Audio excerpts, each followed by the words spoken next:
O título da pregação é Tanta corrupção, o que eu posso fazer? Vamos a 1 Timóteo, capítulo 2, versículos de 1 a 4.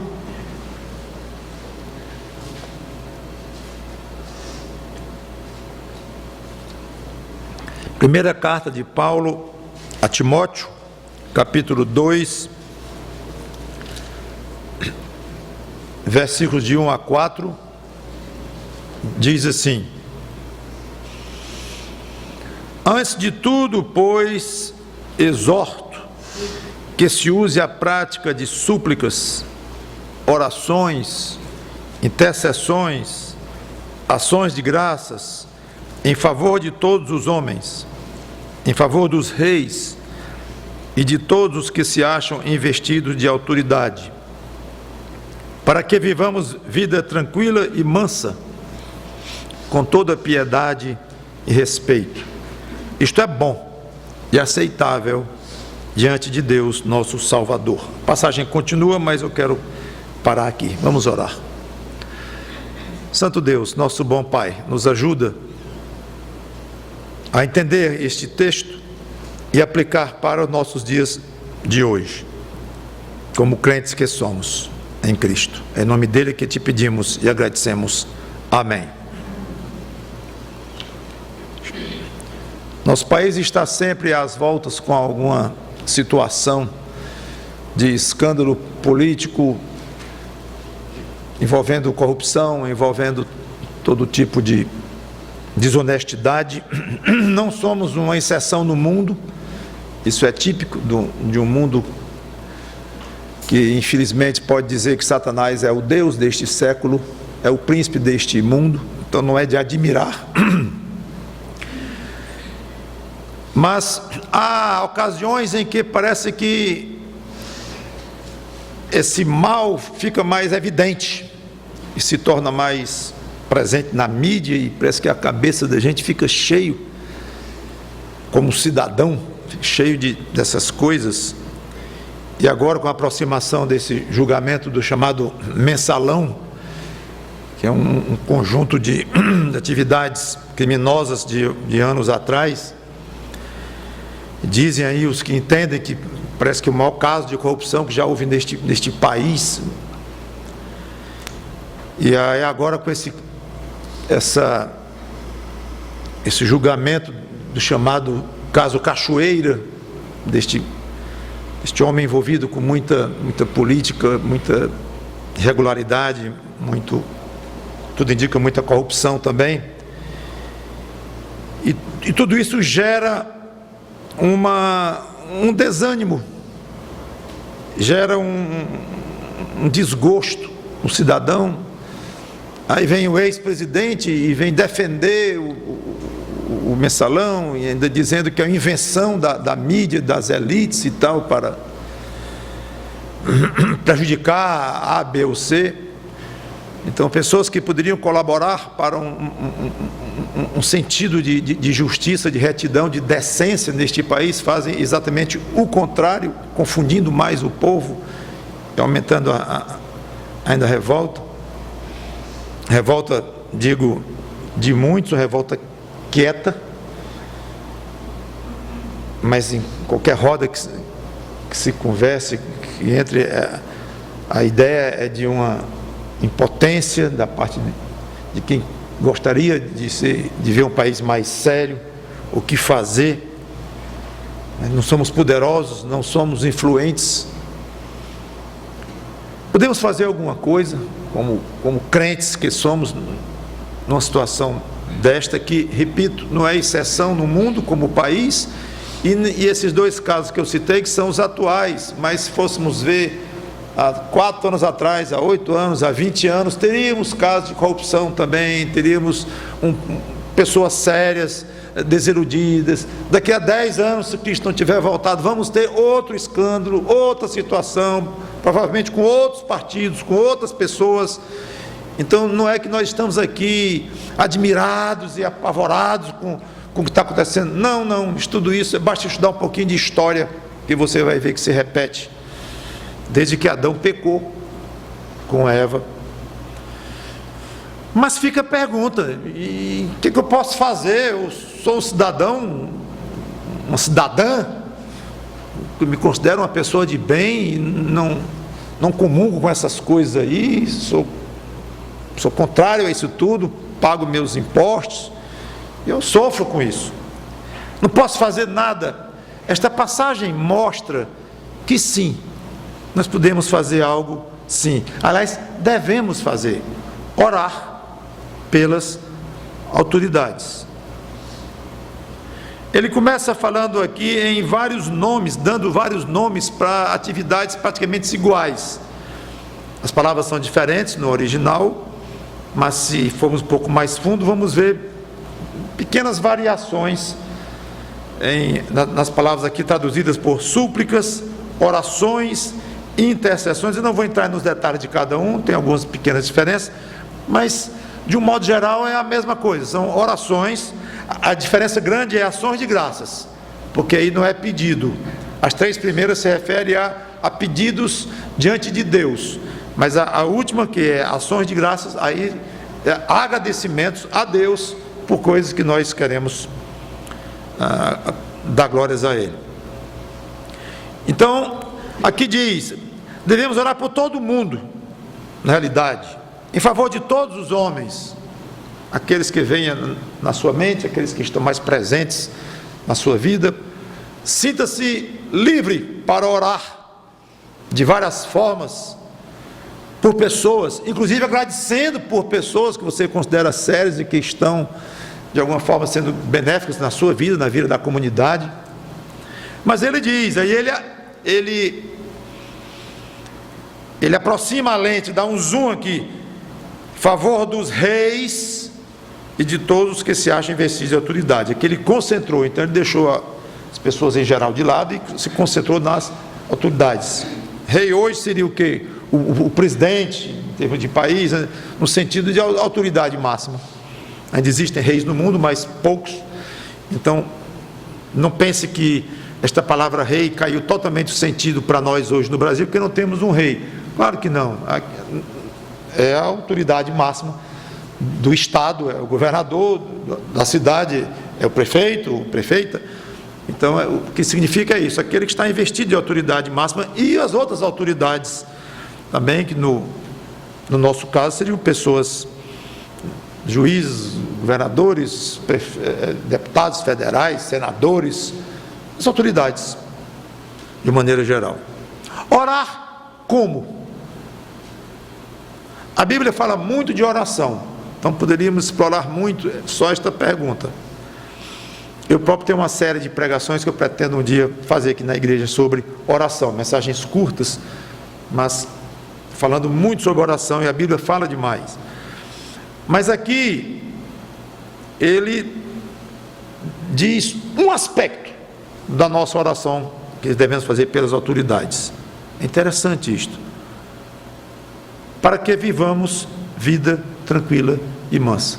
Concentre a sua oração, pelo menos é o que Paulo quer dizer aqui para Timóteo, para que vivamos vida tranquila e mansa. Eu não sei se você observou que a rigor a oração não é pelas autoridades, é por nós. Orem pelas autoridades para que eles procedam de uma maneira tal que o povo tenha uma vida tranquila e mansa. É curioso isto. Não é orar pela saúde da autoridade, que pode orar. Não é orar pela conversão da autoridade, que pode e deve orar. Pode orar pelo que você quiser, por qualquer pessoa, inclusive pela autoridade. Mas o que ele está dizendo aqui é que deve orar pelo povo. Mas quem é que tem poder para fazer com que o povo tenha vida boa ou ruim, tranquila ou intranquila, agradável ou não agradável, com liberdade ou sem liberdade? Quem é que tem poder para fazer isto em termos humanos? As autoridades. Então ore pelas autoridades, porque elas procedam de uma maneira tal que o povo, nós, cidadãos, tenhamos uma vida tranquila e mansa. É curioso esse aspecto, que o povo tenha uma qualidade de vida boa, a melhor possível, paz, pelo menos não sofra, e tudo que podemos imaginar de bom para uma sociedade. Agora, se às autoridades cabe dar boas condições de vida ao povo, cabe ao povo usufruir disso, quando ele diz aqui, não sei se você notou esse aspecto, para que vivamos vida tranquila e mansa, com toda piedade e respeito. Essa piedade aqui e respeito não se referem às autoridades, se referem ao povo, ou seja, que o povo que receba das autoridades condições de uma vida tranquila e mansa, que tem a responsabilidade agora então de viver de uma maneira com piedade e respeito. Piedade significa reverência ou uma vida correta com Deus, é algo que está ligado com o aspecto espiritual, com a vida religiosa, com a vida ligada com Deus. Essa é a ideia aqui da palavra traduzida por piedade e respeito. Então, que a sociedade tenha, não cabe só às autoridades dar ao povo condições de uma vida tranquila, confortável, mas o povo cuide de ter piedade, de ter respeito diante de Deus, de adorar a Deus corretamente, e respeito uns pelos outros. Agora eu quero voltar para o assunto das autoridades. Para bem governar, elas precisam colocar em prática muitas virtudes: honestidade, dignidade, coragem, espírito humano, humildade, sabedoria e muitas outras. Agora eu imagino o que passa na sua cabeça, porque passa na minha. Pastor, é muita ingenuidade nós perdermos tempo diante de Deus orando por essa turma aí. Lê qualquer jornal, pastor, o senhor está no mundo da lua?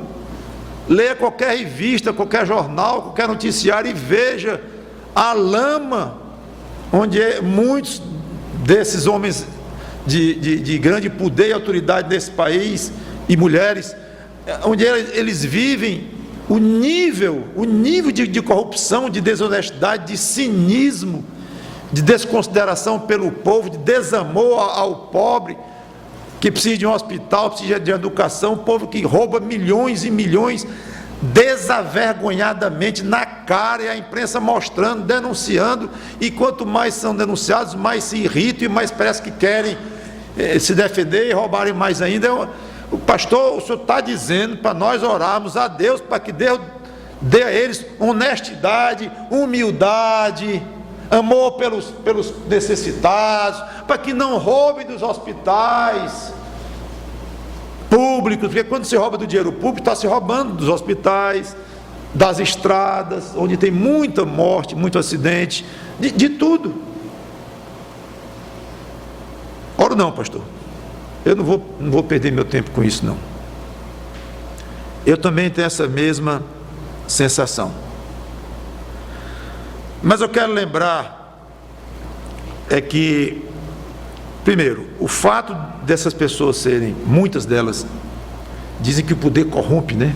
Parece que quanto mais poder, mais corrompido, de serem, aparentemente, de acordo com o bom senso, mesmo com a história, as estatísticas e tudo, sem jeito, muito raro, você vê alguém corrupto, agora não é mais corrupto não, virou honesto, praticamente isso não existe, vai ficar velhinho, corrupto. O fato de serem assim, não deve nos desanimar a Deus, orar a Deus, porque estão precisando, ruins ou não, perdidos ou não, corruptos ou não, desonestos ou não, cruéis ou não, em tirar dinheiro do pobre, roubar do pobre. O fato é que eles precisam de virtudes, sim. Então, quanto mais precisam, também não é falta de lógica, é um outro aspecto de raciocinar. Quanto mais precisam, mais eu vou pedir a Deus para dar para eles. Então, do jeito que a profundidade da desonestidade de muitas autoridades desanima, não vou orar porque já é tão perdido no que é errado, mas pense o contrário, não, quanto mais perdido, mais eu vou orar, porque mais eles necessitam.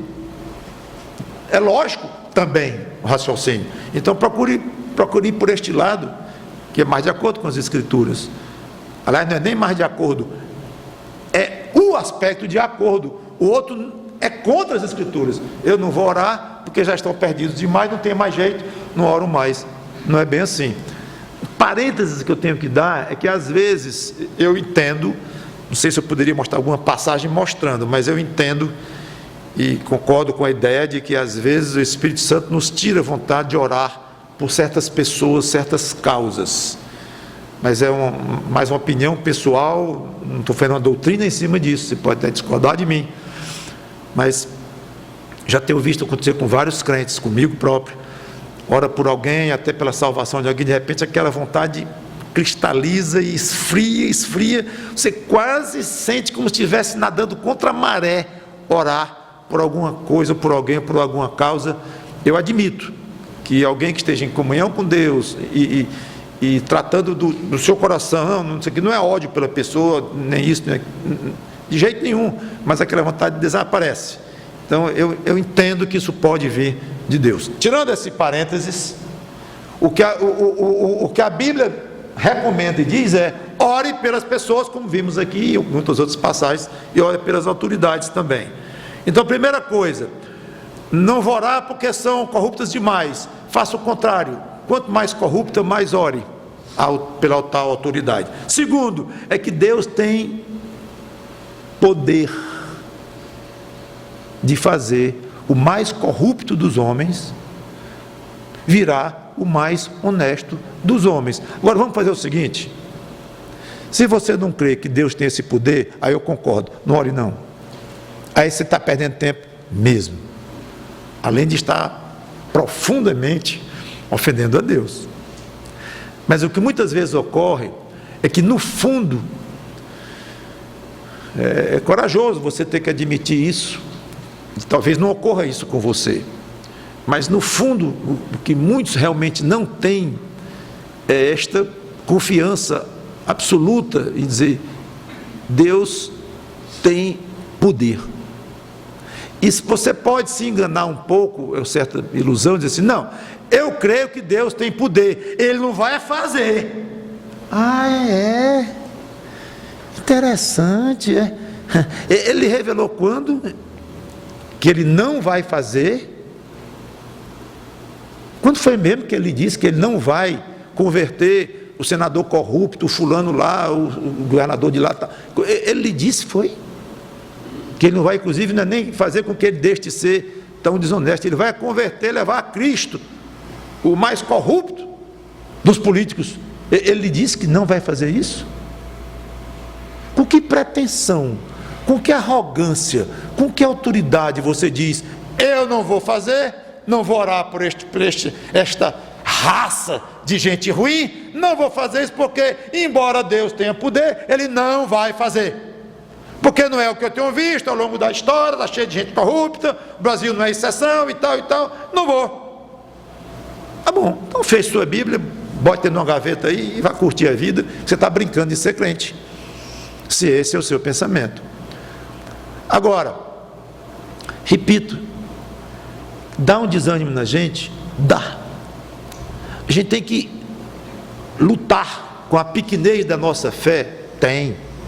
Eu morro de vontade de investir tempo nas minhas orações, orando por esse povo aí? Não.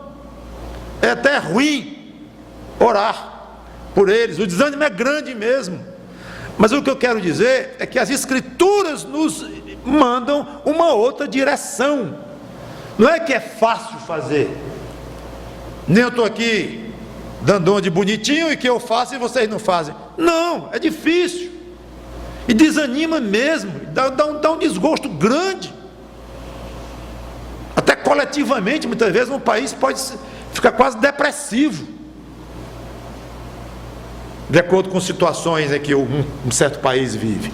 Então o que eu quero animar vocês e a mim próprio é isto: Deus tem poder de fazer, e embora historicamente Ele não tenha desejado agir desta forma, em tornar dezenas e centenas de autoridades corruptas nos países, tudo virá honesto porque você orou. Então, não tem sido o histórico de Deus fazer isto. Ele não quer, não tem desejado esse tipo de transformação maciça nos desonestos de um país e tal. Eu sei disso, mas não deve desanimar você, primeiro, a pensar: quanto mais desviado alguém, mais eu vou orar. Segundo, Deus tem poder de fazer essa pessoa se tornar não só honesta, em termos de comportamento como cidadão, mas até crente no Senhor Jesus Cristo. Você pensa que era menos pecador do que o maior corrupto deste país? Você não era. Eu não era. Então, o poder que Deus usou na sua vida para lhe levar a Cristo, um pecador ruim como você e eu, o poder, não pense que foi menor. Não, foi mole, para Deus me converter foi mole, um cara legal como eu, uma pessoa excelente como você. Não. Então, há um sentido em que a necessidade de uma pessoa dessa para oração e para misericórdia de Deus e tudo, é igualzinho a necessidade que Deus teve, a necessidade que você teve de Deus ter misericórdia sobre você. Então quero continuar e encerrar logo, dizendo o seguinte, que isso é bom e aceitável diante de Deus. É interessante que muitos crentes dizem: eu queria fazer a vontade de Deus, eu queria saber a vontade de Deus para isso ou para aquilo. A Bíblia fala muito de certas vontades de Deus. Fique atento quando você estiver lendo sua Bíblia, em grifar ou notar ou pelo menos decorar passagem que diz: Deus gosta disso, Deus se agrada daquilo, Deus acha isso aceitável, isso é gostoso a Deus. Há várias passagens que dão dicas fantásticas para o crente que quer fazer a vontade de Deus. Agora, não adianta você querer descobrir uma certa vontade de Deus que Ele não revelou na Bíblia e não está dando muita atenção para as que Ele revelou na Bíblia. Às vezes a gente fica: eu queria que Deus me revelasse o que Ele quer para a minha vida. Eu caso com fulano ou com ciclano. Eu vou fazer concurso tal ou tal. Aliás, passei nos dois, não sei qual é que eu aceito, qual é a vontade de Deus para a minha vida. Todos nós perguntamos isso, é natural perguntarmos, mas infelizmente Deus não revela, pelo menos assim eu creio, não revela de uma maneira assim fantástica, uma revelação de Deus que diz isso ou aquilo. Não, então você vai tocando, vai fazendo, e você vai olhando para trás e vai descobrindo qual é a vontade de Deus, olhando para trás. Então, descobrir a vontade de Deus específica para a sua vida, descobrir de antemão, não dá. Não é assim que Ele tem agido na vida dos crentes. Mas muitas vontades de Deus, sim, estão reveladas na Bíblia. E aqui está uma. O quê? Que você ore pelas autoridades para que eles façam de uma maneira tal que o povo tenha vida tranquila e mansa, está escrito. Então, deixo aqui o desafio, perguntando se você tem orado pelas autoridades, por mais difícil que seja, desanimador que seja, se você tem feito isso.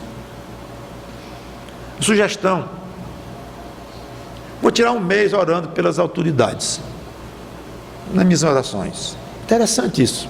Me ocorreu isso enquanto trabalhava nesta pregação. Aliás, eu vou escolher 5 nomes de autoridades, porque eu vou orar especificamente durante um mês. Autoridades federais, 2 estaduais, 1 ou 2, municipais, tal. Eu vou orar por estas pessoas, para até selecionar, do meu ponto de vista, as mais hostis ao país, as mais corruptas, as mais desonestas. Esses são os primeiros da lista. Eu vou orar por elas, essa autoridade. Vou passar um mês orando todo dia por estas pessoas que estão em posição de autoridade e estão fazendo, ao meu ver, tudo errado. Fica aí a sugestão. E não deixe que o tamanho da impiedade deles se torne para você maior do que o poder de Deus de agir na vida deles. E eu não poderia deixar de terminar lembrando que esse deprimente estado de coisas que leva os brasileiros a um desânimo, a uma tristeza, a um desgosto, deve fazer com que nós crentes nos lembremos que nós somos brasileiros diferentes, porque nós temos cidadania dupla. Eu pensei até em fazer este o título da pregação: cidadania dupla. Então você, eu, nós somos cidadãos do Brasil, sim, precisamos nos envolver até certo ponto, temos responsabilidades civis a fazer, mas nós somos também cidadãos do céu. E a cidadania que pesa, a que é importante, a que é definitiva, é a do céu. Talvez seja melhor dizer: nós somos cidadãos dos céus e somos também cidadãos do Brasil.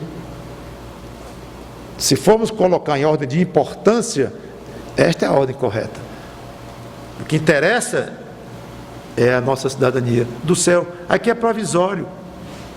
Como eu falei, não devemos desprezar essa cidadania terrena do nosso país, mas não devemos também exagerar a ponto de trocar de importância pela outra, nem do desesperarmos que a situação A, a situação B no país está ruim demais. Sempre vai estar.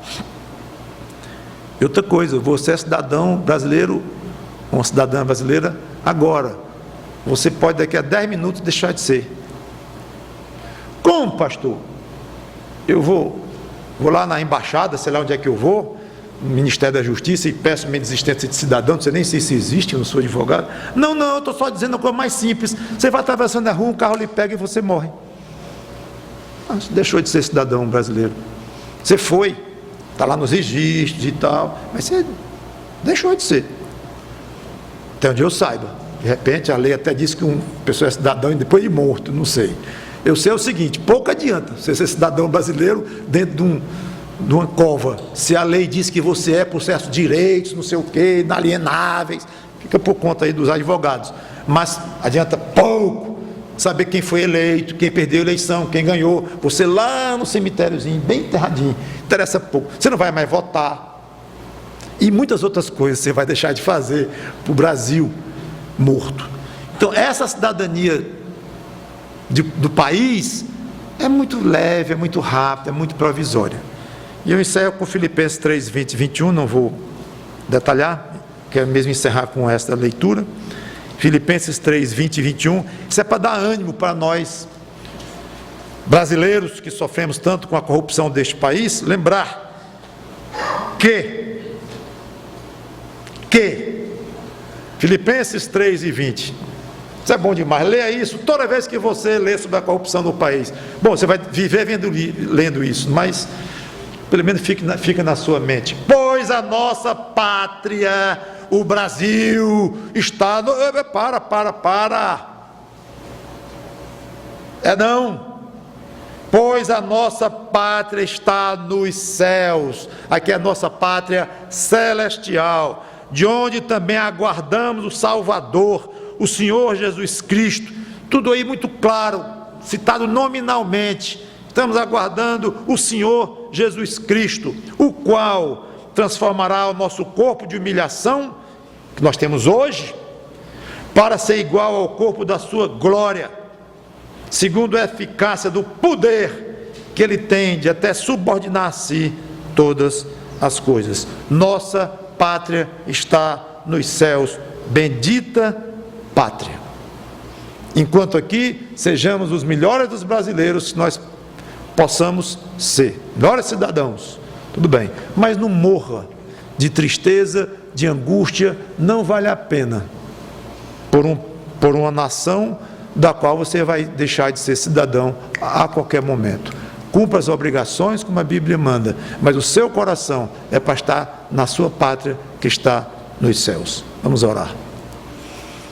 Obrigado, Senhor Deus, pela Tua palavra, que o Teu Espírito Santo nos ajude a ser bons brasileiros, mas acima de tudo, bons cidadãos dos céus. Ali não há corrupto, ali não há CPI para investigar a corrupção, ali não existe mentira, suborno, cinismo, roubo, crueldade, desumanidade. Ali só há santidade, justiça, pureza, beleza em todos os aspectos, aliás, aspectos muito superiores ao que nós podemos imaginar. Obrigado por essa cidadania dupla. Obrigado por sermos brasileiros, com as vantagens e desvantagens, as alegrias e tristezas de sermos deste país. Mas obrigado mesmo por sermos nós crentes, cidadãos dos céus, de onde aguardamos Cristo, que virá nos buscar. Em nome dele te agradecemos e pedimos por tudo isto. Amém.